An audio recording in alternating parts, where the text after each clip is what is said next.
আমরা সবাই জানি এই মাসটির এত বরকতের কারণ হচ্ছে এটি কোরআন নাজিলের মাস। শাহরু রমাদান আল্লাযী উনজিলা ফীহিল কুরআন হুদাল লিন্নাস ওয়া বাইয়িনাতিম মিনাল হুদা ওয়াল ফুরকান। রমাদান এমন মাস যে মাসে আল্লাহ তাআলা কোরআন নাজিল করেছে। তো বেসিক্যালি এই মাসের মূল মর্যাদা কোরআনের কারণে। সাইয়েদনা জিবরিল আলাইহিস সালাম কোরআন নিয়ে এসেছেন, উনি শ্রেষ্ঠ ফেরেশতা হয়েছেন। আল্লাহর হাবিব সাল্লাল্লাহু আলাইহি ওয়াসাল্লামের উপর কোরআন নাজিল হয়েছে, ফলে উনি শ্রেষ্ঠ নবী হয়েছেন। রমাদানে কোরআন নাজিল হয়েছে, ফলে রমাদান শ্রেষ্ঠ মাস হয়েছে। কদরের রাতে কোরআন নাজিল হয়েছে, ফলে কদর শ্রেষ্ঠ রাত হয়েছে। আমরাও যারা কোরআনের সাথে সুসম্পর্ক গড়ে তুলব, কোরআনের সাথে অ্যাটাচমেন্ট বাড়াবো, আমাদেরকেও শ্রেষ্ঠত্বের মর্যাদায় আল্লাহ তাআলা আসীন করবেন ইনশাআল্লাহ বিইذنিল্লাহ। তো আজকের প্রোগ্রামের আমার ফার্স্ট অ্যান্ড ফরমোস্ট রিমাইন্ডার হচ্ছে কোরআন নাজিলের মাসে আমরা যেন বেশি বেশি কোরআনের সাথে নিজেদের সম্পর্ককে নবায়ন করি এবং মজবুত করি। কার কিরকম কোরআনের সাথে সম্পর্ক আপনি নিজেই জানেন। প্রতিদিন কত পৃষ্ঠা কোরআন তেলাওয়াত করেন, কোরআনের অর্থ পড়েন, কোরআনের তাফসির পড়েন কিংবা শোনেন, আপনি নিজেই জানেন। সো নিজে নিজে যেন একটু নিজেকে যেন কাঠগড়ায় দাঁড় করাই এবং নিজেকে যেন জিজ্ঞেস করি যে আমার সাথে কোরআনের সম্পর্ক কতটুকু মজবুত। যদি ঘাটতি থাকে, গ্যাপ থাকে, এটা যেন আমরা মেক আপ করি, ফুলফিল করি এই বরকতময় মাসে। আপনারা খেয়াল করে থাকবেন যে শুরুতেই আমি সূরা ওয়াদ-দুহা ওয়াল-লাইলি ইযা সাজার কয়েকটি আয়াত তেলাওয়াত করেছি। তো আজকে আমরা এই সূরাটির সংক্ষিপ্ত তাফসির পেশ করব ইনশাআল্লাহ বিইذنিল্লাহ। যে মজলিসে কোরআনের তাফসির হয়, আল্লাহর কালামের ব্যাখ্যা উপস্থাপন করা হয়, প্রেজেন্টেশন করা হয়, এর চেয়ে শ্রেষ্ঠ মজলিস কি পৃথিবীতে আর হতে পারে? আমরা পৃথিবীর সবচেয়ে শ্রেষ্ঠতম একটি মজলিসে এখন বসে আছি। প্রিয় ভাই এবং বোনেরা, আমরা সূরা দোহার তাফসির শুনবো। এই সূরাটা মুখস্থ আছে না অনেকের? কোরআনের যে সমস্ত সূরা আমাদের অনেকেরই মুখস্থ, তার মধ্যে এটা অন্যতম একটা সূরা। এবং দেখবেন যে ইমাম সাহেবরা প্রায় এই সূরা তেলাওয়াত করে। যে সমস্ত সূরা দিয়ে প্রায় নামাজ পড়া হয়, এর মধ্যে অন্যতম একটা সূরা হচ্ছে সূরাতুদ দোহা। মুআয ইবনে জাবাল রাদিয়াল্লাহু তাআলা আনহুকে আল্লাহ রাসূল সাল্লাল্লাহু আলাইহি ওয়াসাল্লাম একটা এলাকার ইমাম বানিয়ে পাঠিয়েছিলেন। ওই এলাকার মুসল্লিরা ছিলেন, লোকজন ছিলেন শ্রমজীবী, কাজ করে খেত। সারাদিন ওট দিয়ে পানি সেচ করে খেজুর গাছে পানি দিত, খেজুরের চাষাবাদ করত, সারাদিন কষ্ট করে নামাজে যে জয়েন করত। তো উনি মাগরিবের নামাজে সূরা ফাতিহার পরে সূরা বাকারা তেলাওয়াত শুরু করলেন। সূরা বাকারা কোরআনের সবচেয়ে ছোট সূরা না? 286টা আয়াত, মানে সবচেয়ে বড় সূরা। তো মাগরিবের সালাতে উনি যখন এত লম্বা তেলাওয়াত ধরলেন, মুসল্লিরা আর ইমাম সাহেবের সাথে থাকতে পারতেছে না। ওনারা তো, ইমাম সাহেবের হয়তো মন ফুরফুরে, উনি পড়তেছেন মনের আনন্দে দরাজ গলায়, কিন্তু মুসল্লিদের তো অবস্থা খারাপ। সারাদিন ওনারা খেতে খামারে কাজ করে আসছে, নামাজ ছেড়ে দিয়ে অনেকে চলে গেছে। একা একা নামাজ পড়ে যে আল্লাহ রাসূল সাল্লাল্লাহু আলাইহি ওয়াসাল্লামের কাছে যে বিচার দিল যে ইয়া রাসূলুল্লাহ, দেখেন এমন একজন ইমাম আপনি অ্যাসাইন করেছেন আমাদের এলাকায়, মাগরিবের নামাজে উনি সূরা বাকারা পড়ে, আর আমরা হচ্ছে শ্রমজীবী। রাসূল সাল্লাল্লাহু আলাইহি ওয়াসাল্লাম খুব রেগে গেলেন। মুআয ইবনে জাবালকে ডেকে বললেন, হে মুআয, আফাত্তানুন আন, তুমি কি সমাজে ফিতনা ছড়াচ্ছ? তুমি জানো না এরা কারা? তোমার কি সূরা ওয়াদ-দুহা ওয়াল-লাইলি ইযা সাজা মুখস্থ নাই? তোমার কি ওয়াশ-শামসি ওয়া-দুহাহা এটা মুখস্থ নাই? তোমার কি সাব্বিহ ইসমা রাব্বিকাল আ'লা এই সূরাগুলো তোমার জানা নাই? উনি বললেন জানা আছে। তো এগুলো রেখে দিয়ে মাগরিবের নামাজে কেন সূরা বাকারা ধরলা? তোমার মুসল্লিরা তো শ্রমজীবী মুসল্লি। যখন ইমামের দায়িত্ব হচ্ছে পেছনে কারা আছে এটা খেয়াল করা। অনেক সময় ইমাম সাহেব আল্লাহু আকবার বলে যে নামাজ ধরছে, কি হচ্ছে পেছনে আর খোঁজ খবর নাই। আল্লাহর হাবিব সাল্লাল্লাহু আলাইহি ওয়াসাল্লাম কিন্তু এমন ইমাম ছিলেন না, উনি অত্যন্ত বিবেকবোধ সম্পন্ন একজন ইমাম ছিলেন। একবার পেছনে এক বাচ্চার কান্না শুনে উনি নামাজ ছোট করে দিয়েছেন। সবাই বললেন, ইয়া রাসূলুল্লাহ, এত ছোট নামাজ তো কখনো পড়তে দেখি না। তখন রাসূল সাল্লাল্লাহু আলাইহি ওয়াসাল্লাম বললেন, একটা ছোট বাচ্চার কান্নার আওয়াজ আমার কানে এসেছে। আমার মনে হচ্ছে বাচ্চাটাকে সামলাতে নারীদের কাতারে একটা মায়ের খুব কষ্ট হচ্ছে, এজন্য নামাজটা আমি খাটো করে দিয়েছি। দেখেন কি চিন্তা চেতনা, পিছনে কি হচ্ছে সব রাসূল সাল্লাল্লাহু আলাইহি ওয়াসাল্লাম এটা খেয়াল করতেন। তো এই সূরার একটা ফজিলত আপনি জানলেন যে রাসূল সাল্লাল্লাহু আলাইহি ওয়াসাল্লাম সূরা ওয়াদ-দুহা ওয়াল-লাইলি ইযা সাজা এটা তেলাওয়াত করতে বলেছিলেন মুআয ইবনে জাবাল রাদিয়াল্লাহু তাআলা আনহুকে। এটা কোরআনের 93 নম্বর সূরা। কত নাম্বার? এটা মাক্কি সূরা, আর নাজিলের ধারাবাহিকতা অনুযায়ী এটা 11তম সূরা। মানে এই সূরার আগে আরো 10টা সূরা নাজিল হয়েছিল, তার মানে মক্কার একেবারে শুরুর দিকে এই সূরাটা নাজিল হয়েছিল। আপনারা জানেন যে এবছর আমার একটা বই এসেছে এক নজরে কোরআন নামে, সেখানে আমি প্রত্যেকটা সূরার সার সংক্ষেপ নিয়ে, সংক্ষেপে, খুব সংক্ষেপে, কখনো যদি সুযোগ হয় আপনারা দেখবেন, যে প্রত্যেকটা সূরা 5 পৃষ্ঠার মধ্যে আমরা নিয়ে আসার চেষ্টা করেছি। সেখানে এগুলো পাবেন, সূরাটা কয় নাম্বার, নাজিলের ধারাবাহিকতা কখন, তারপর কোরআন শরীফের মধ্যে কখন, এটার ফজিলত কি, এটার সেন্ট্রাল থিম কি, মেজর থিম কি, কজ এন্ড ইফেক্ট কি, সব কেস স্টাডি থেকে শুরু করে রিফ্লেকশন সব আমরা সেখানে উল্লেখ করেছি। তো এই সূরাটা শুরুর দিকে, একেবারে শুরুর দিকে নাজিল হয়েছে। তার আগে মাত্র 10টি সূরা নাজিল হয়েছে। তো নাজিল হতে হতে 10টা সূরা যখন নাজিল হলো, এরপর অনেক দিন রাসূল সাল্লাল্লাহু আলাইহি ওয়াসাল্লামের কাছে কোনো সূরা নাজিল হয় না। কয়দিন নাজিল হয় না? কোনো বর্ণনায় 15 দিন, কোনো বর্ণনায় 1 মাস, কোনো বর্ণনায় 2 মাস, কোনো বর্ণনায় 6 মাস, টানা 6 মাসের গ্যাপ ওহী নাজিল হয় না। আল্লাহর হাবিব সাল্লাল্লাহু আলাইহি ওয়াসাল্লাম তিনি ওহী মিস করতে শুরু করলেন, যে ঘটনা কি, কোরআন নাজিল হচ্ছে না কেন, হঠাৎ এত গ্যাপ কেন? ওনার মাথায় কয়েকটা জিনিস ঘুরপাক খেলো। একটা ঘুরপাক খেলো যে আমার কোনো কাজে আল্লাহ আবার অসন্তুষ্ট হলো নাকি, অথবা আমি কোরআনের আয়াত, এই বাণীগুলো পৌঁছে দেওয়ার ক্ষেত্রে আমার কোনো গাফলতি হয়ে গেল নাকি, সামহাও কি আল্লাহর সাথে আমার কানেকশন এটা কি লুজ হয়ে যাচ্ছে, আমি কি কোনোভাবে আল্লাহ থেকে দূরে সরে পড়তেছি? রাসূল সাল্লাল্লাহু আলাইহি ওয়াসাল্লাম টেনশনে পড়ে গেলেন, চিন্তায় পড়ে গেলেন, কিরে ওহী আসে না কেন, আসে না কেন, আসে না কেন। এটা ছিল একটা দিক। আরেকটা দিক হচ্ছে আল্লাহর হাবিব সাল্লাল্লাহু আলাইহি ওয়াসাল্লামের কাছে কোরআনের আয়াত যাই নাজিল হতো, উনি যে লোকদের কাছে প্রচার করে দিতেন। এখন নাজিল হয়েছে, এখনই যে প্রচার শুরু। রাতে নাজিল হয়েছে, রাতেই প্রচার শুরু। দিনে নাজিল হয়েছে, দিনেই প্রচার শুরু। যখন নাজিল তখন প্রচার। কারণ আল্লাহ তাআলা বলেছেন, ইয়া আইয়ুহার রাসূলু বাল্লিগ মা উনজিলা ইলাইক মির রাব্বিক, আপনার রবের পক্ষ থেকে যা নাজিল হয়েছে প্রচার করেন। তো এই যে মাঝখান দিয়ে কয়েক মাস যার কোনো প্রচার করে না, মুশরিকরা টিটকারি মারতে শুরু করলো, বলে কি মুহাম্মদ, তোমার আল্লাহ তোমার ভুলে গেছে বোধহয়, তোমার আল্লাহ বোধহয় তোমাকে আর পছন্দ করে না। আগে তো প্রতিদিন কিছু না কিছু শোনাতা যে এইটা নাজিল হয়েছে, ওইটা আসছে, এই বিধান ওই বিধান, এখন তো কোনো খোঁজখবর নাই। ঘটনা কি? আল্লাহর হাবিব সাল্লাল্লাহু আলাইহি ওয়াসাল্লামের চাচি উম্মে জামিল, আবুল হাবির স্ত্রী, সে আরো খারাপ কথা বললো। সে বলল, ইন্না শাইতানাকা কদ তারাকাক, তোমার কাছে যে একটা শয়তান আসতো এখন বোধহয় আর আসে না মুহাম্মদ, নাউযুবিল্লাহি মিন যালিক। এটা দিয়ে জিবরিল আলাইহিস সালামকে বুঝিয়েছেন। জিবরিল এসে কি কি যেন বলে, কই এখন তো কিছু বলো না। তো রাসূল বলবে কি করে, কারণ তিনি তো মন গড়া কিছু বলতেন না। আল্লাহর হাবিব সাল্লাল্লাহু আলাইহি ওয়াসাল্লাম মনে যা ইচ্ছা হয়, মন গড়া কখনো কিছু বলেছেন? আওয়াজ করে বলেন, মন গড়া বলতেন তিনি? ওয়ামা ইয়ানতিকু আনিল হাওয়া ইন হুয়া ইল্লা ওয়াহয়ু ইউহা। আল্লাহর ওহী আসলে সেটা শোনাতেন। তো ওহীও আসে না, উনি শোনাতেও পারেন না। ওহীও নাই, উনি শোনাতেও পারেন না। এই যে একটা কষ্টকর মুহূর্ত রাসূল সাল্লাল্লাহু আলাইহি ওয়াসাল্লামের, কিরে মাসের পর মাস চলে গেল, ওহী আসতেছে না কেন, আমার কি কোনো ভুল হচ্ছে নাকি, আল্লাহকে আমাকে অপছন্দ করলেন? রাসূল সাল্লাল্লাহু আলাইহি ওয়াসাল্লাম যখন এরকম দুশ্চিন্তিত, পেরেশান, অ্যাংজাইটিতে পড়ে গেলেন, ভারাক্রান্ত, ঠিক তখন রাসূল সাল্লাল্লাহু আলাইহি ওয়াসাল্লামকে সান্ত্বনা দেওয়ার জন্য এই সূরাটা আল্লাহ নাজিল করেছেন। সান্ত্বনা দেওয়ার জন্য এই সূরাটা বেশ আশা জাগানিয়া সূরা, মোটিভেশনাল সূরা, ইন্সপিরেশনাল সূরা। আপনার মন খারাপ হলে আপনি এই সূরাটা পড়বেন, এই সূরাটা, এবং এটার পরে আরেকটা সূরা আছে, সূরাতু আলাম নাশরাহ, আপনার মন ভালো হয়ে যাবে। এটাকে দি অ্যান্টি ডিপ্রেসেন্ট সূরা বলে, মানে ডিপ্রেশন কাটায় ফেলে। আমাদের এরকম অনেক সময় হয় না যে হতাশ, দেয়ালে পিঠ ঠেকে গেছে, কোনো বের হওয়ার রাস্তা নাই, কই যাব, কোথাও সফলতা নাই, সবাই আমাকে ভুল বুঝতেছে, এরকম মাঝে মাঝে হয় না? আমাদের সবার লাইফে আপস এন্ড ডাউনস আছে। আপনি যখন ভারাক্রান্ত হবেন, কষ্টে থাকবেন, এই সূরাটা পড়বেন, দেখবেন যে আপনার ডিপ্রেশন দূর হয়ে গেছে।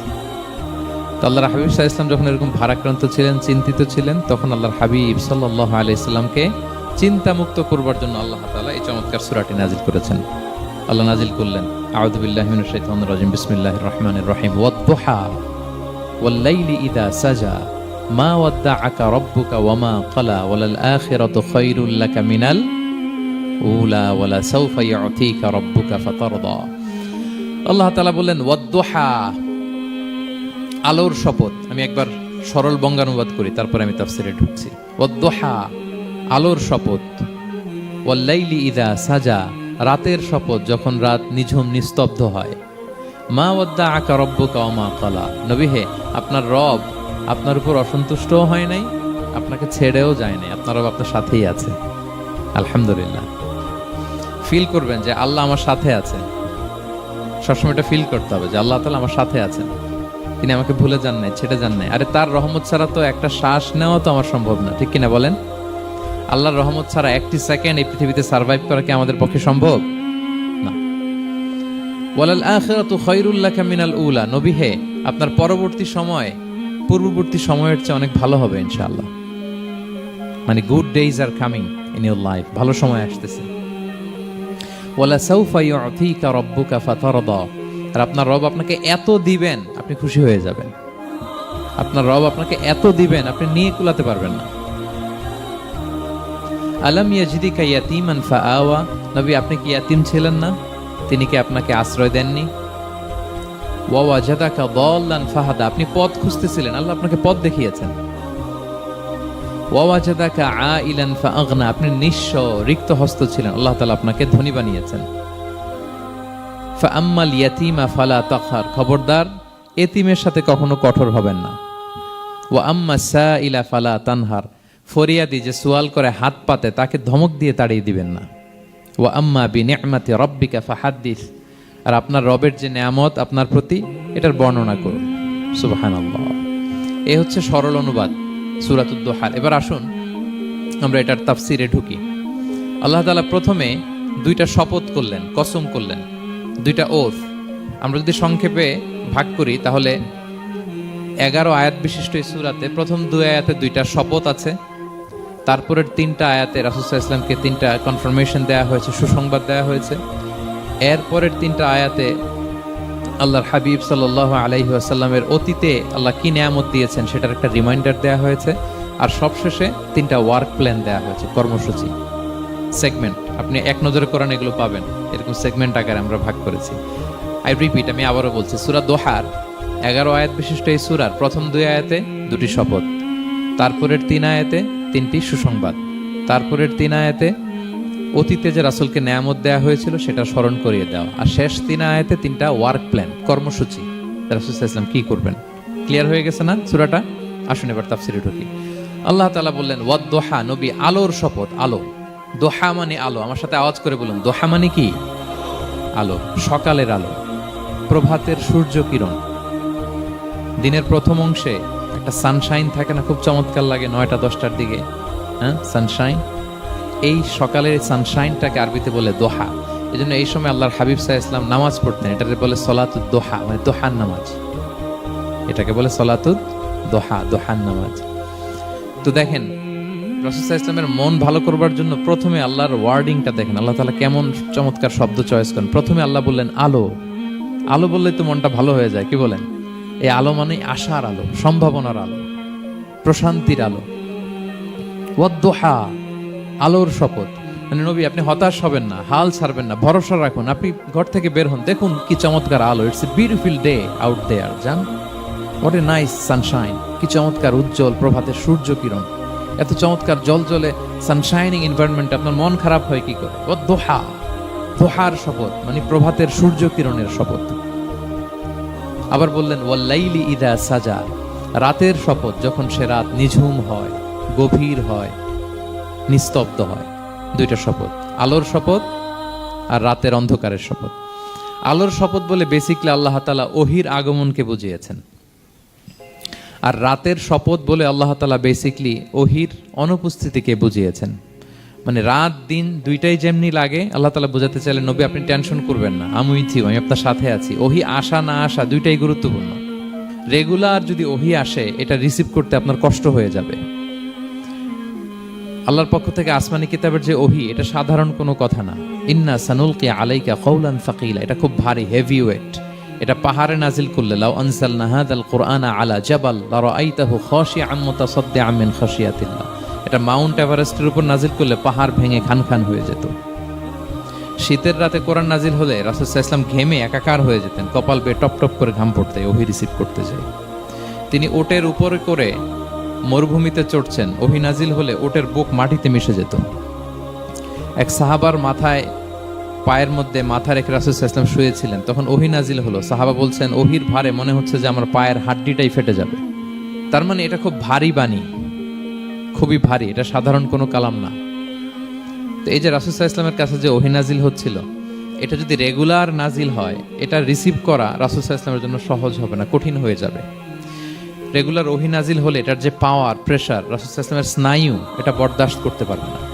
তো আল্লাহ বুঝাতে চাইলেন নবী আমি কাফিররা যে বলে আপনাকে আমি ভুলে গেছি, কখনো না, নেভার এভার। বরং আপনার যাতে একটু রেস্ট হয়, আরাম হয়, আপনাকে একটু কমফোর্ট দেওয়ার জন্য আমি সাময়িকভাবে ইচ্ছে করে ওহিটা বন্ধ রেখেছি। সুবহানাল্লাহ পড়বেন না? আপনার যাতে একটু কমফোর্ট হয়, আপনার যেন একটু আরাম হয়, ওহি রিসিভ করে করে যেন আপনি অভ্যস্ত হতে পারেন, এজন্য আমি ইচ্ছা করে আপনাকে একটু আরাম দেওয়ার জন্য ওহি বন্ধ রেখেছি। সারাদিন যদি মানে দিনের 24 ঘন্টায় যদি সূর্য থাকে, ভাল লাগবে? আচ্ছা বলেন, 6 মাস টানা সূর্য ভাল লাগবে আপনার? রোদের গরমে আমরা অস্থির হয়ে যাব। তো 12 ঘন্টা সূর্যের আলোর পরে যেমনি রাতের দরকার আছে, আল্লাহ বোঝাতে চাইলেন ওহি নাজিল হওয়ার পাশাপাশি মাঝে মাঝে ওহি ব্রেক দেওয়ার দরকার আছে, ওহি বন্ধ থাকার দরকার আছে। ফলে আপনি হ্যাবিচুয়েটেড হবেন, ওহি রিসিভ করা না করা এটা আপনার জন্য ইজি হয়ে যাবে। যখন আপনি আপনার জন্য ওকে হয়ে যাবে, তখন আমি লাগাতার ওহি নাজিল করব। তাহলে ওরা যে বলে আমি আপনাকে ভুলে গিয়েছি, না, আমি আপনাকে ভুলি নাই, বরং আপনার আরামের জন্য খানিকটা সময় আপনাকে বিশ্রামের সুযোগ করে দেওয়ার জন্য আমি আল্লাহ ওহি বন্ধ রেখেছি। সুবহানাল্লাহ। তার মানে আল্লাহ তাআলা নবীকে ভুলেন নাই বা নবী সাল্লাল্লাহু আলাইহি ওয়াসাল্লামের উপর অসন্তুষ্ট হন নাই, ইচ্ছে করে আল্লাহ তাআলা কিছুদিন ওহি বন্ধ রেখেছেন। প্রতিদিন সূর্য থাকলে যেমনি ভাল লাগে না, মানে 24 ঘন্টা, এজন্য 12 ঘন্টা সূর্য দিয়ে আল্লাহ 12 ঘন্টা রাত দিয়েছেন, আমাদের আরামের বিশ্রামের ঘুমের আয়োজন করেছেন।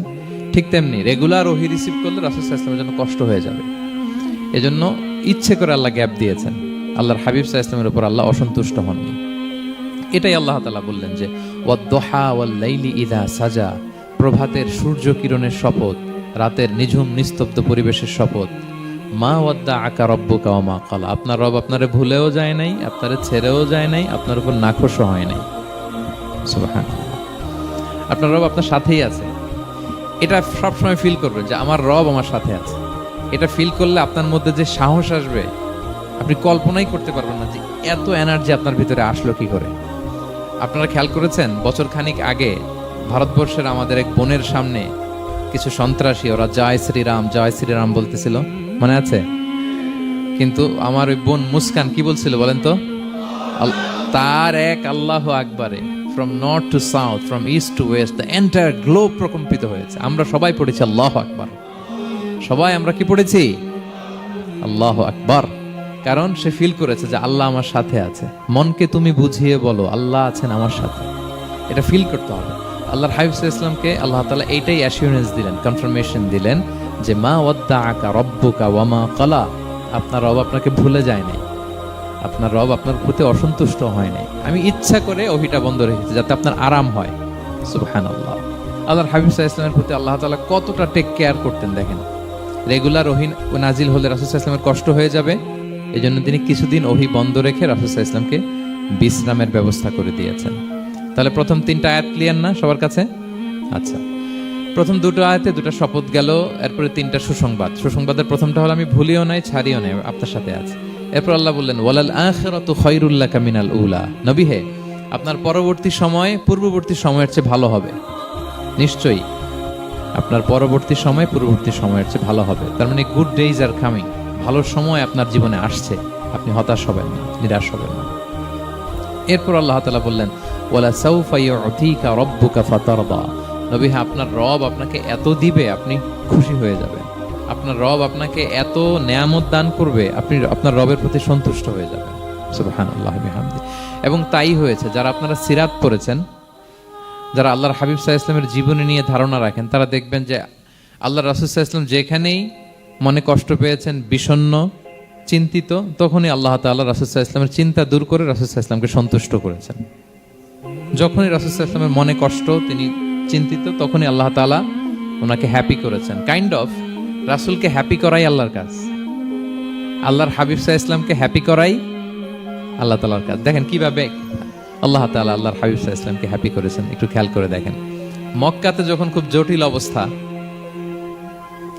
দাওয়াতি কাজ চালিয়ে নেওয়াটা রাসূল সাল্লাল্লাহু আলাইহি ওয়াসাল্লামের জন্য কষ্ট হয়ে যাচ্ছে, নমুসলিম সাহাবাদের উপর অত্যাচার, তখন আল্লাহর হাবিব সাল্লাল্লাহু আলাইহি ওয়াসাল্লাম দেখলেন যে এই মক্কার 2 জনের একজনকে আমার চাই। তাদের একজন যদি ইসলামের ছায়াতলে আসে তাহলে ইসলামের পাল্লাটা ভারী হয়। কারা? একজন হচ্ছে ওমরে ফারুক আর একজন আবু জাহাল। 2 জনের একজন তখন ইসলাম ধর্ম গ্রহণ করেনি। তো রাসূল সাল্লাল্লাহু আলাইহি ওয়াসাল্লাম কেঁদে কেঁদে আল্লাহর কাছে ফরিয়াদ জানালেন, আল্লাহুম্মা আইজ্জাল ইসলামা বিআহাব্বি হাযাইন আর-রাজুলাইনি ইনদাক। আল্লাহ, আমি কাউকে স্পেসিফিক তোমার কাছে চাই না, শুধু এটাই বলি 2 জন লোকের নাম বলবো, এই 2 জন লোকের মধ্যে থেকে যাকে তোমার পছন্দ হয় তাকে তুমি ইসলামের ছায়াতলে এনে ইসলামকে শক্তিশালী করো। এক হচ্ছে আবু জাহাল আরেক হচ্ছে ওমরে ফারুক। এই দোয়াটা তিনি করতে লাগলেন।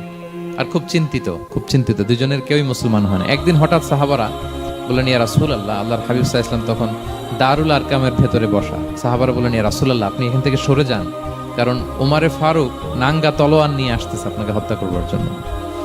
তো আল্লাহ রাসূল সাল্লাল্লাহু আলাইহি ওয়াসাল্লাম বললেন যে তোমরা সরে যাও, আমার মনে হচ্ছে ওই যে চোখের পানি ছেড়ে আমি দোয়া করেছি, ওই দোয়া আজকে কবুল হতে শুরু করেছে, তোমরা সরো।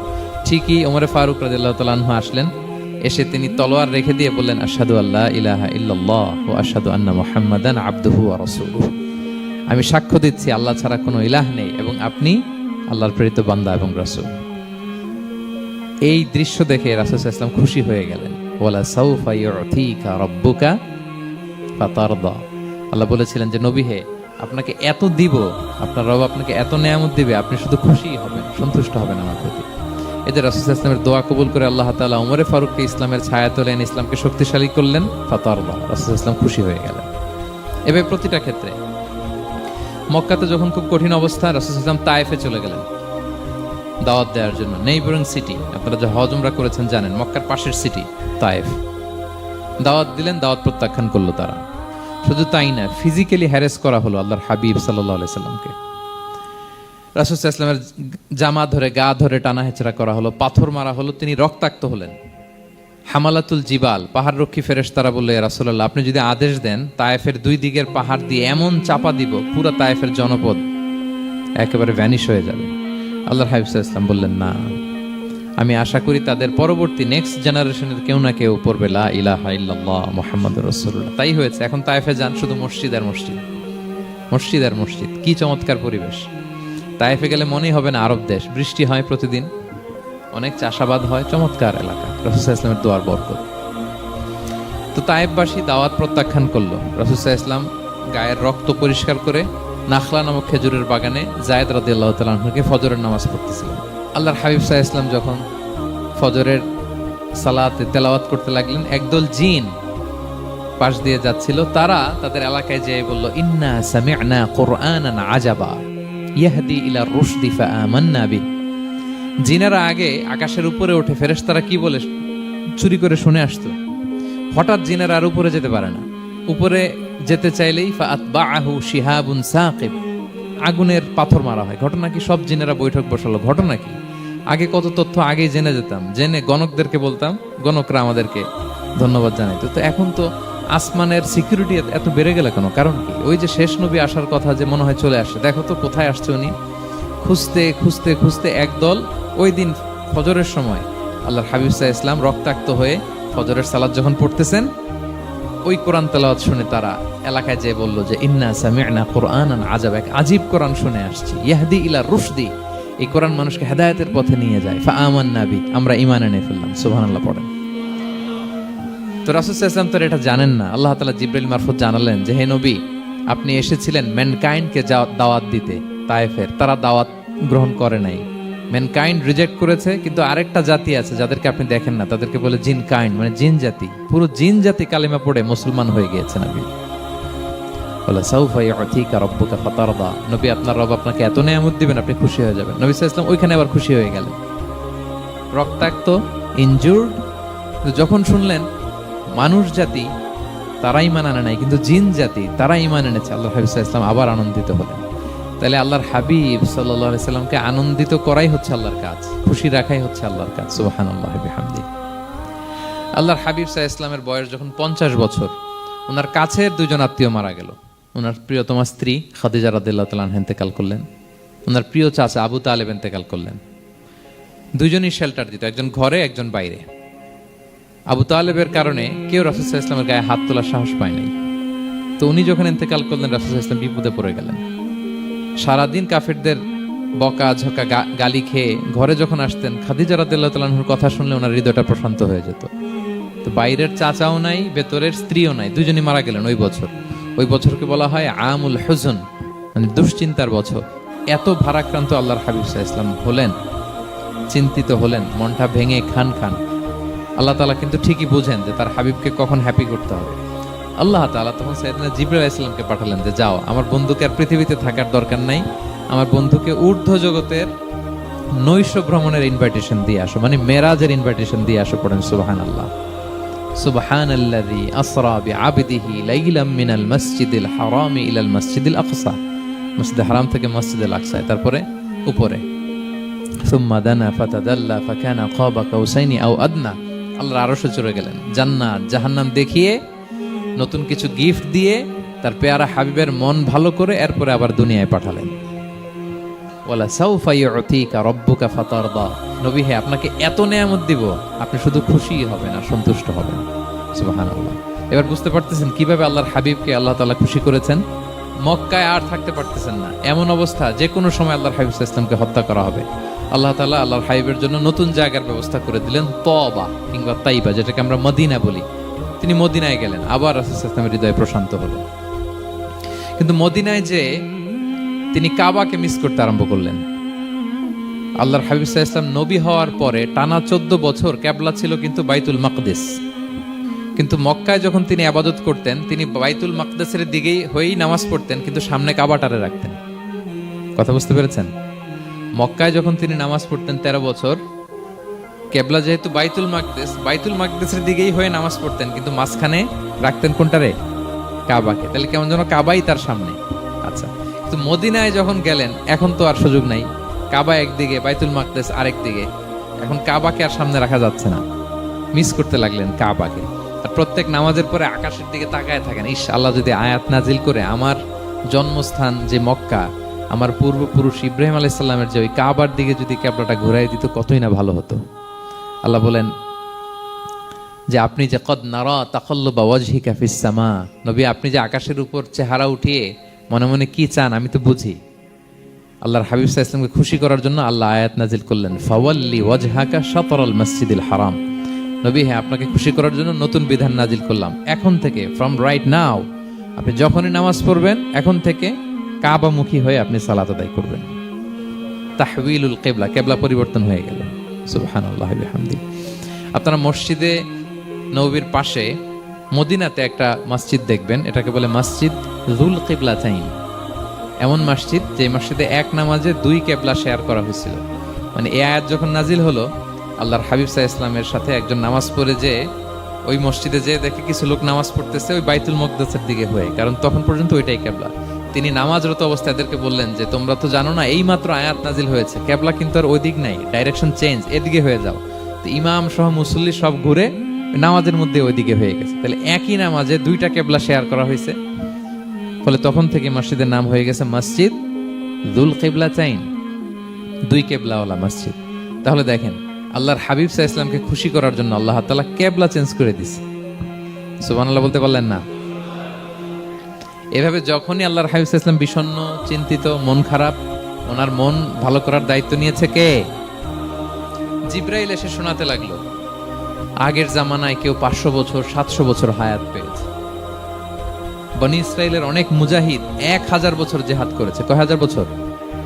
জিহাদই করছে 1000 বছর। আমরা হায়াত পাই কয় বছর? আমাদের হায়াত কয় বছর অন অ্যান এভারেজ? 60-70। আল্লাহর হাবিব সাল্লাল্লাহু আলাইহি ওয়াসাল্লাম এটাই বলেছেন যে আমার উম্মতি মা বাইনা 60 ইলা 70, আমাদের গড় আয়ু 60 থেকে 70। ওয়া আকাল্লুহুম মা ইয়াজুযু যালিক, আর সামান্য অল্প সংখ্যকই মানুষ এটাকে ক্রস করতে পারে।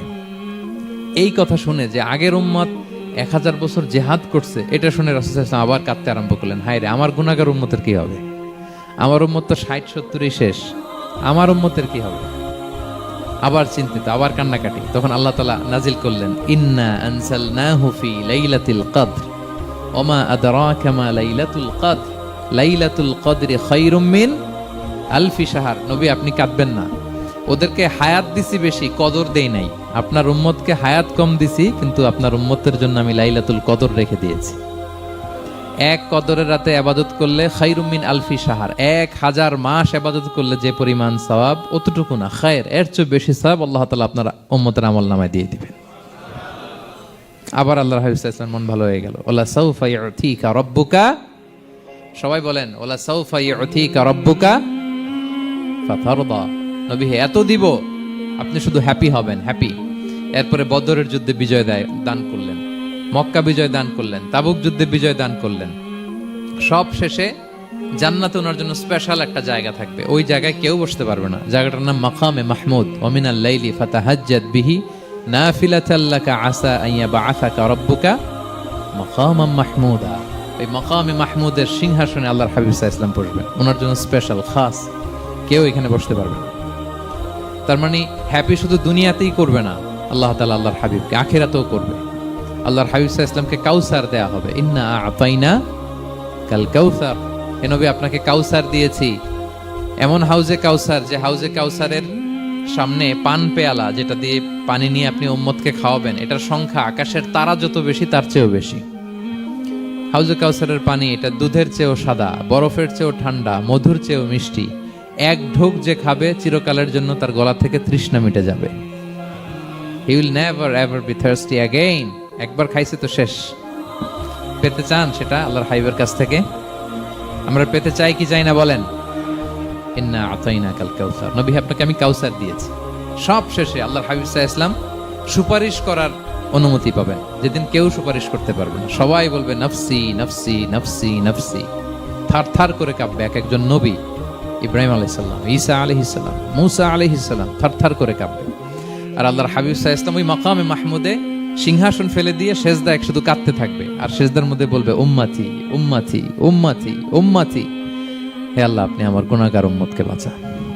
আল্লাহ, আপনি আমার গুনাহগার উম্মতকে বাঁচান। আল্লাহ, আপনি আমার গুনাহগার উম্মতকে বাঁচান। আল্লাহ তাআলা এটা সহ্য করতে না পেরে জিবরাইল আলাইহিস সালামকে বলবেন যে ওয়াসআলহু মা ইউবকিক। জিবরাইল যাও, জিজ্ঞেস করো তো আমার বন্ধু এত কাঁদে কেন, কি চায় জিজ্ঞেস করো। তো আল্লাহর হাবিব সাল্লাল্লাহু আলাইহি ওয়াসাল্লাম বলবেন আল্লাহুম্মা উম্মতি উম্মতি, আল্লাহ আমার উম্মতকে বাঁচান, আমার গুনাহগার উম্মতকে বাঁচান। আল্লাহ তাআলা এবার জিবরাইল মারফত বলবেন যে ইযহাব ইলা মুহাম্মদ সাল্লাল্লাহু আলাইহি ওয়াসাল্লাম, যাও মুহাম্মদের কাছে যাও, ওয়াকুল লাহু, তাকে বলো দুনিয়াতে যেমনি কখনো কষ্ট পেতে দেই নাই, বারবার তাকে হ্যাপি করেছি, খুশি করেছি। ওয়া ইন্না সানুরদিকা ফি উম্মাতিকা ওয়ালা নাসুউক, আজকের এই কঠিন দিনেও আমার হাবিবকে আমি কষ্ট দিব না, তার উম্মতের ব্যাপারেও তাকে আমি খুশি করে দেব। তার গুনাহগার উম্মতের ব্যাপারেও আজকে মুহাম্মদ সাল্লাল্লাহু আলাইহি ওয়াসাল্লামকে আমি খুশি করে দেব। আল্লাহর হাবিব সাল্লাল্লাহু আলাইহি ওয়াসাল্লাম তখন সুপারিশ শুরু করবেন। আল্লাহু আকবার, আল্লাহু আকবার। ওয়ালা সাউফা ইউতিকা রাব্বুকা ফাতারদা। নবী হে, আপনাকে এত নেয়ামত দিব আপনি নিয়ে কুলাতে পারবেন না।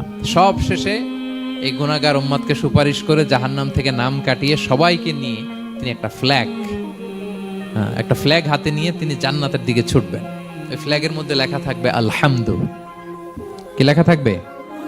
মানে প্রশংসা, প্রশংসার পতাকা। নিজেও তো প্রশংসিত। মুহাম্মদ মানে কি জানেন? মুহাম্মদ মানে কি? প্রশংসিত। এই কারণে মুহাম্মদ সাল্লাল্লাহু আলাইহি ওয়াসাল্লামকে মক্কার লোকেরা গালি দিয়েও শান্তি পেত না। মানে যদি বলি এই প্রশংসিত লোকটা খারাপ, কথাটা হইল? প্রথমে আগে বলা লাগে কি? প্রশংসিত। মুহাম্মদ মানে কি? তো এই জন্য মক্কার লোকেরা রাসূল সাল্লাল্লাহু আলাইহি ওয়াসাল্লামকে মুহাম্মদ না বলে ডাকতো মুযাম্মাম, মানে নিন্দিত। তো মুযাম্মাম তো রাসূলের নাম না, রাসূল সাল্লাল্লাহু আলাইহি ওয়াসাল্লামের নাম কি? মুহাম্মদ, প্রশংসিত। এই জন্য গালি দিয়েও তারা মজা করতে পারতো না, সুবিধা করতে পারতো না।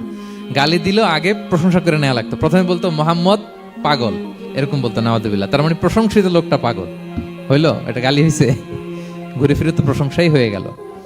তো আল্লাহর হাবিব সাল্লাল্লাহু আলাইহি ওয়াসাল্লাম লিওয়াউল হামদ, প্রশংসার ফ্ল্যাগ নিয়ে বিশাল উম্মতকে নিয়ে জান্নাতে অভিমুখে যাবেন এবং জান্নাতের দরজায় হি উইল বি দা প্রথম নক করবেন উনি। তখন জান্নাতের রক্ষী ফেরেশতা বলবে মান আনতা, কে? আল্লাহর হাবিব সাল্লাল্লাহু আলাইহি ওয়াসাল্লাম বলবেন আনা মুহাম্মদ, আমি মুহাম্মদ। তো ফেরেশতা বলবে আমরা দাঁড়ায় আছি এজন্য আল্লাহ বলে দিয়েছেন মুহাম্মাদের আগে কাউকে যেন এন্ট্রি দেয়া না হয়। আপনার আগে যেন কারোর জন্য জান্নাতের দরজা না খুলি, স্পেশাল উপর থেকে অর্ডার আছে।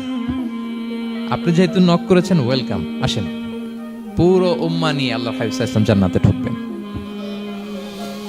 ওয়ালা সাউফা ইউতিকা রাব্বুকা ফাতারদা। নবী হে, আপনাকে অচিরেই এত নেয়ামত দিব আপনি সন্তুষ্ট হয়ে যাবেন। প্রথম দুইটা শপথ গেল, এরপর তিনটা সুসংবাদ গেল। এরপর আল্লাহ তাআলা অতীতে যে নবীর পাশে ছিলেন, অতীতে যে বিভিন্ন নেয়ামত দিয়ে আল্লাহর হাবিব সাল্লাল্লাহু আলাইহি ওয়াসাল্লামকে আল্লাহ তাআলা ধন্য করেছেন, এগুলো রিমাইন্ডার দিচ্ছেন যে নবী আপনি কেন চিন্তিত হন, আমি আগেও ছিলাম আপনার সাথে, এখনো আছি, ভবিষ্যতেও থাকব। তিনি বললেন আলাম ইয়াজিদকা ইয়াতীমান ফাআওয়া, তিনি কি আপনাকে ইয়াতীম অবস্থায় পাননি? তিনি কি আপনাকে আশ্রয় দেননি? আপনারা জানেন আল্লাহর হাবিব সাল্লাল্লাহু আলাইহি ওয়াসাল্লাম যখন মায়ের পেটে, তখনই তার পিতা দুনিয়া থেকে ইন্তেকাল করেছেন। মায়ের পেটে তার বয়স হচ্ছে 6 মাস। দুনিয়াতে আসেননি আল্লাহর হাবিব সাল্লাল্লাহু আলাইহি ওয়াসাল্লাম রাহমাতাল লিল আলামিন। মায়ের পেটে থাকা অবস্থায় বাবা হারিয়েছেন, দুনিয়াতে আসলেন 6 বছর বয়সে তিনি মাকে হারিয়েছেন। কয় বছর বয়সে?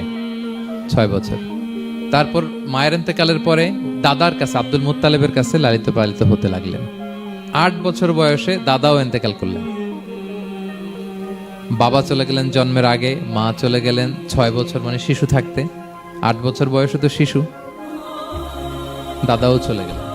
8 বছর বয়স থেকে আল্লাহর হাবিব সাল্লাল্লাহু আলাইহি ওয়াসাল্লাম চাচার কাছে এতিম অবস্থায় লালিত পালিত হতে লাগলেন। এবং আবু তালেব এত ভালোবাসতো, ইমান আনে নাই, শেষ পর্যন্ত ইমান আনেনি, শিরকের উপর ইন্তেকাল করেছে, কিন্তু আল্লাহর হাবিব সাল্লাল্লাহু আলাইহি ওয়াসাল্লামকে এত ভালোবেসেছেন, বাবার যে কি মানে পিতৃ স্নেহের যে কি মায়া, এটা বুঝতে দেন নাই কখনো, এটার অভাব কখনো তিনি টের পান নাই। ওনার যে বাবা নাই আবু তালেবের কারণে এতটা ভালোবেসেছেন, এতটা ভালোবেসেছেন।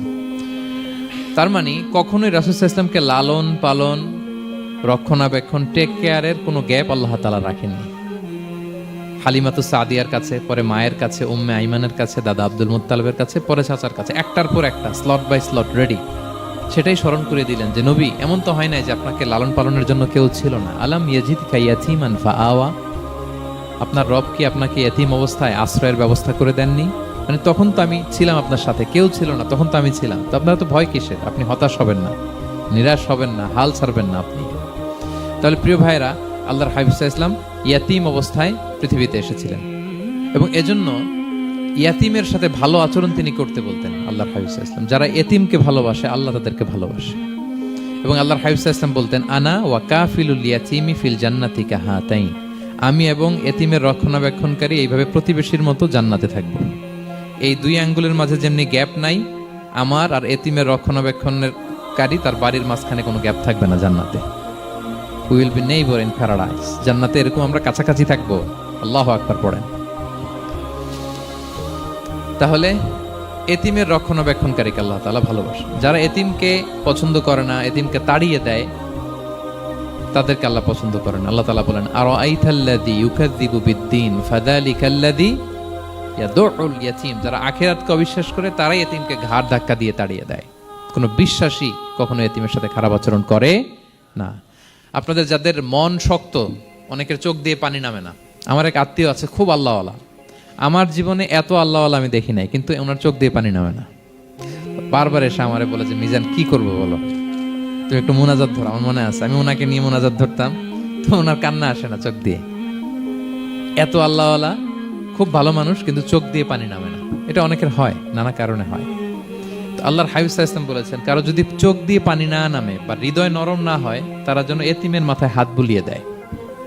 এক সাহাবী এসে বলেন, ইয়া রাসূলুল্লাহ, আমার হৃদয়টা বড় শক্ত, হৃদয় নরম হয় না। রাসূল সাল্লাল্লাহু আলাইহি ওয়াসাল্লাম বললেন, তাই? আচ্ছা, আতুহিব্বু আন ইয়ালিনা কলবুক, তুমি কি চাও তোমার হৃদয় নরম হোক, তুদরাকা হাজাতুক, এবং তোমার আশা পূরণ হোক? তিনি বললেন, হ্যাঁ। তখন রাসূল সাল্লাল্লাহু আলাইহি ওয়াসাল্লাম বললেন, ইরহামিল ইয়াতীম, এতিমের উপর রহম করো। ওয়ামসা আলা রাসি, এতিমের মাথায় হাত বুলিয়ে দাও। ওয়া আতইমহু মিন তুআমিক, তোমার খাবার এতিমকে খাওয়াও। তালিনু কলবুক, তোমার অন্তর নরম হবে। তুদরাকা হাজাতুক, তোমার ইচ্ছা পূরণ হবে। তাহলে হৃদয় যদি শক্ত থাকে, কার মাথায় হাত বুলাবেন? বুলাইছেন কখনো? হ্যাঁ, বুলিয়েছেন? খুঁজে খুঁজে হাত বুলাবেন। বাংলাদেশে তো অনেক অরফেনেজ আছে, অনাথ আশ্রম, ওখানে যাবেন। সুযোগ হলে একদিন যে একটু লাঞ্চ করলেন ওদের সাথে বসে, ডিনার করলেন, একসাথে খেলেন, ওদের মাথায় হাত বুলিয়ে দিলেন, সাধ্যমতো কিছু উপহার হাতে তুলে দিলেন, আপনার ইচ্ছা পূরণ হবে আর আপনার হৃদয় নরম হবে ইনশাআল্লাহ। আর এতিমকে আদর করা মানে নবী সাল্লাল্লাহু আলাইহি ওয়াসাল্লামের প্রতি ভালোবাসা দেখানো। কারণ আমার নবী এতিম হয়ে বড় হয়েছে। এতিমের প্রতি ভালোবাসা প্রকারান্তরে নবী সাল্লাল্লাহু আলাইহি ওয়াসাল্লামের প্রতি ভালোবাসা দেখানো হয়, কারণ আমার নবী এতিম হয়ে বড় হয়েছেন। সুবহানাল্লাহ। কিন্তু তার বিপরীতে আমরা সমাজে কি দেখি? এতিমের মাথায় হাত বুলানো তো দূরের কথা, এতিমের সম্পদও খেয়ে ফেলে অনেকে। হ্যাঁ, এরকম আছে না? এতিমের সম্পদ দেদারসে গিলতেছে। কি যে আমাদের চিন্তাধারা! দেখবেন যে লোকটা এতিমের সম্পদ গিলে, ওরা রোজা অবস্থায় এক ঢোক পানি গিলাতে পারবেন কিনা দেখেন।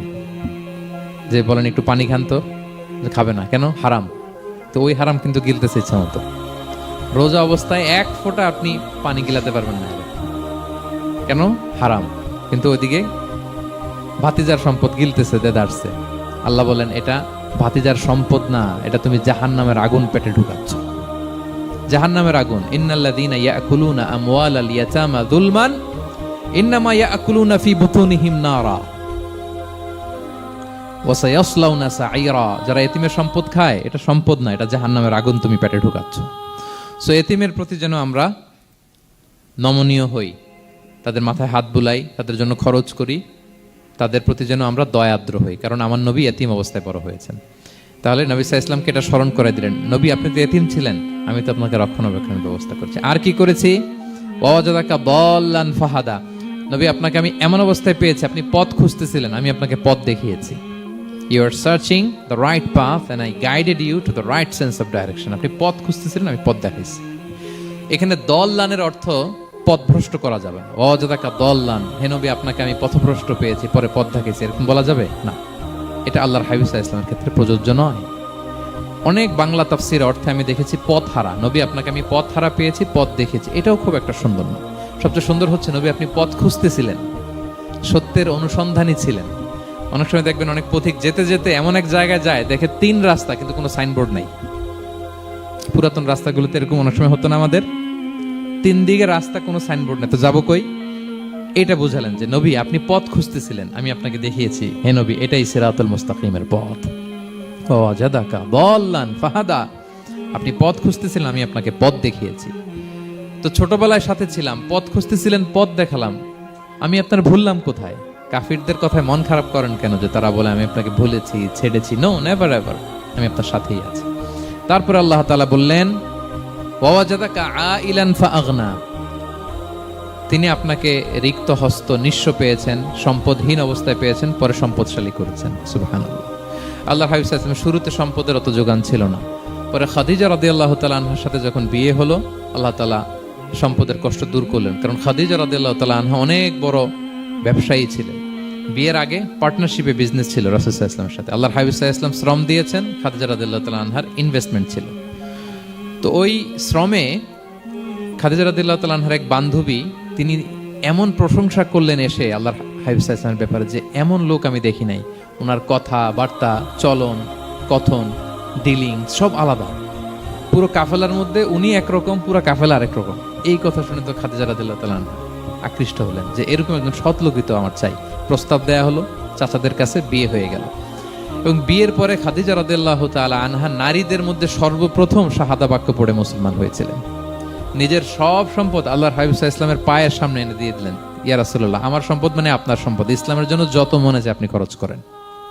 ওয়াজাদাকা আইলান ফাআগনা, আপনাকে আল্লাহ নিঃস্ব পেয়েছেন, সম্পদের ব্যবস্থা করে দিলেন। পরবর্তীতে মদিনায় যে খায়বার যুদ্ধের পরে অনেক সম্পদের ব্যবস্থা আল্লাহ তাআলা করে দিয়েছিলেন। তাহলে ছোটবেলায় ইয়াতিম ছিলেন, আল্লাহ টেক কেয়ার করলেন।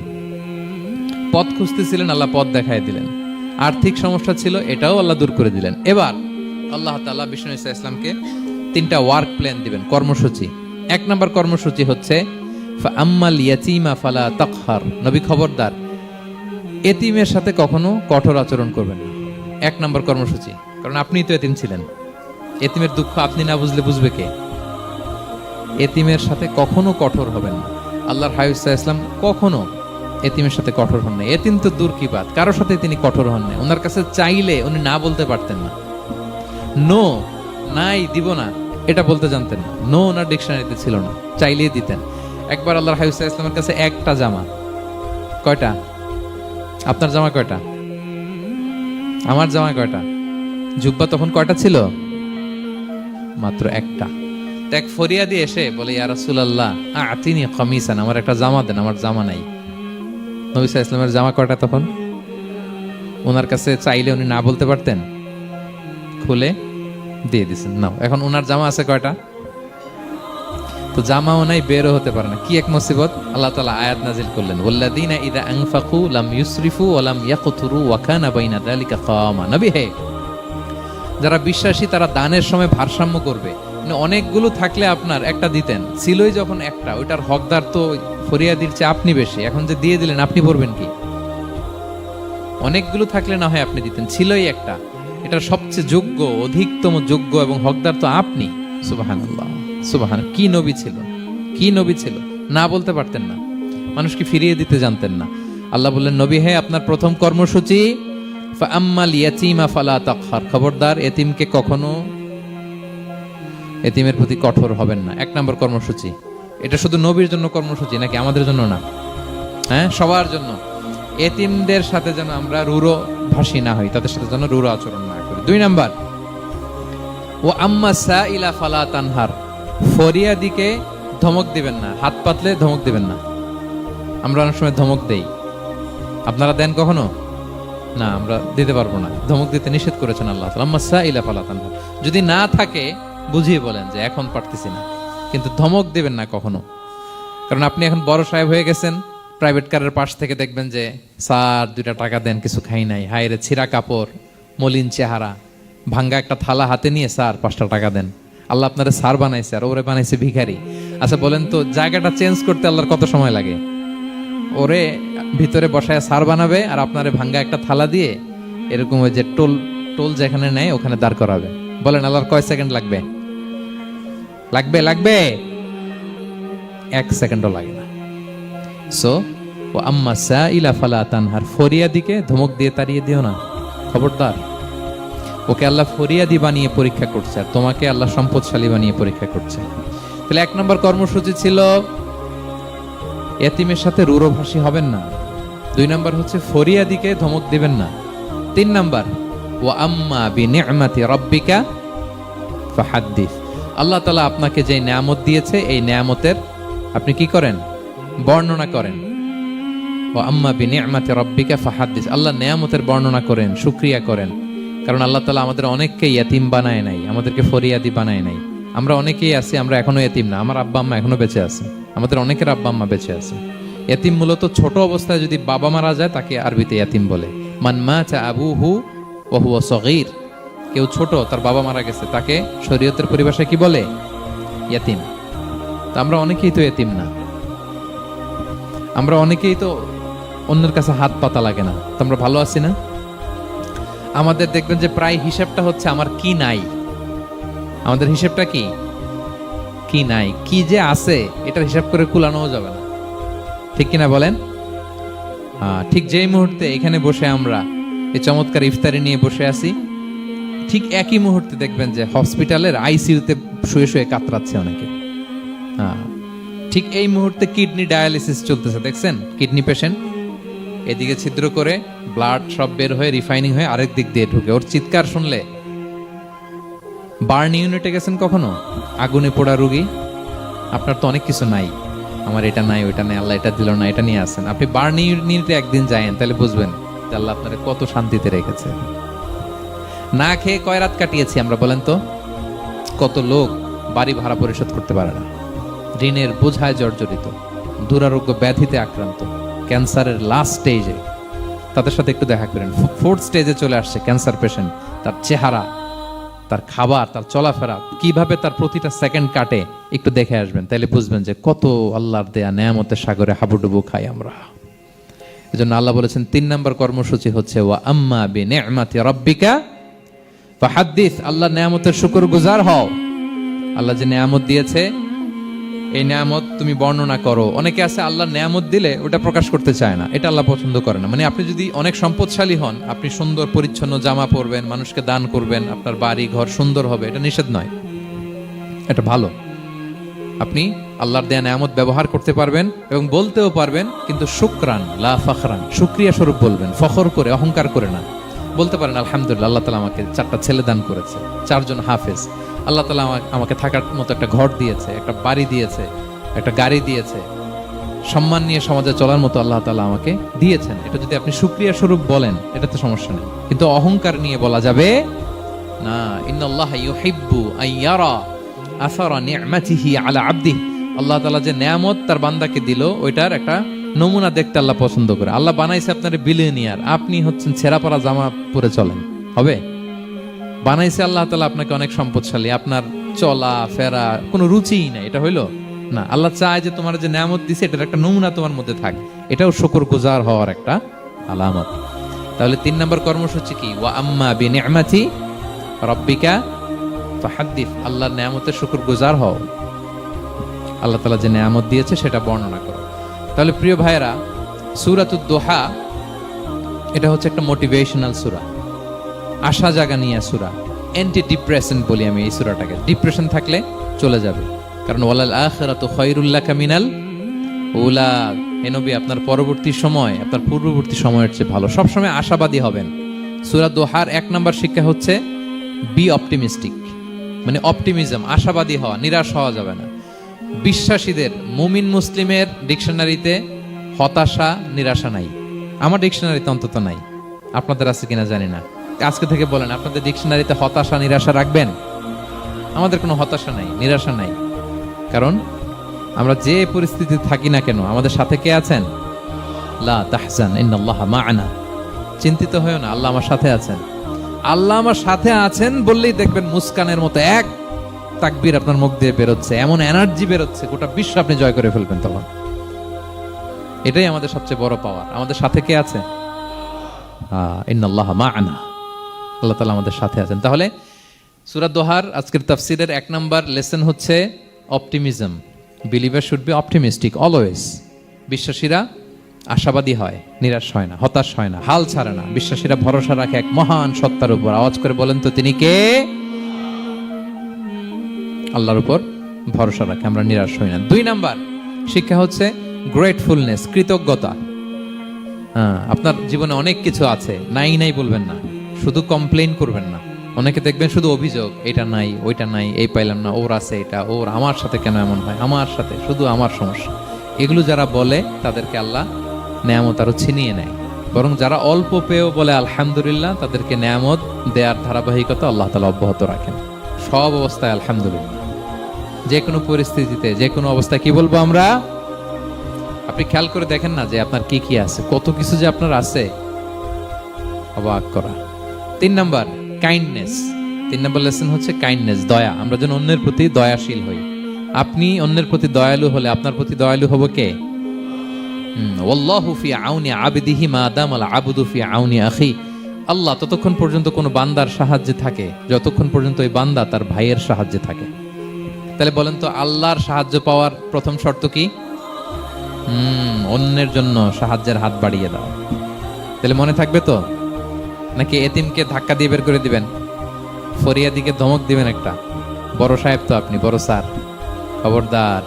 তাহলে 1 নম্বর লেসন অপটিমিজম। আমরা হতাশ হব না, হতাশা আমাদের ডায়েরিতে নাই, আমরা আশাবাদী, আমরা আল্লাহর রহম ভরসার ভিখারি, ঠিক কিনা বলেন?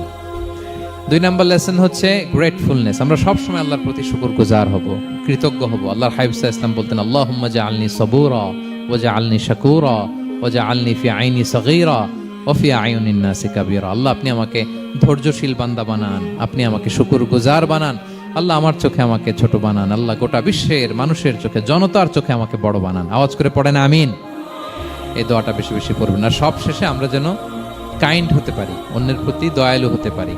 যে রহম করে সে রহম প্রাপ্ত হয়, যে অন্যকে দয়া দেখায় সে আল্লাহর পক্ষ থেকে দয়া পায়। আল্লাহ তাআলা আমাদের সবাইকে কথাগুলো বোঝার ও আমল করার তৌফিক দান করুক। হাদা মা ইনদি ওয়াল ইলমু ইনদাল্লাহি আলাইহি তাওয়াক্কালতু ওয়া ইলাইহি উনীব। আসসালামু আলাইকুম ওয়া রাহমাতুল্লাহি ওয়া বারাকাতুহু।